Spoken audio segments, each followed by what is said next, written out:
Hello, magandang gabi po sa inyong lahat. Maaliwalas po ang panahon ngayon sa Manila.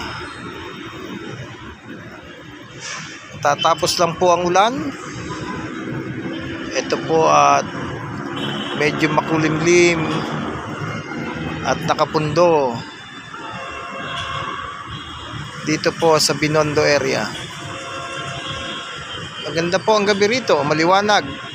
Yan po ang post office, hindi pa rin po nagagawa. Ang liwanag po niya, no? Wow, yan po ang gabi sa lugar na ito. Magandang gabi, bayan. Praise God po, liwanag, ano po? Purihin po ang Diyos. Salamat po.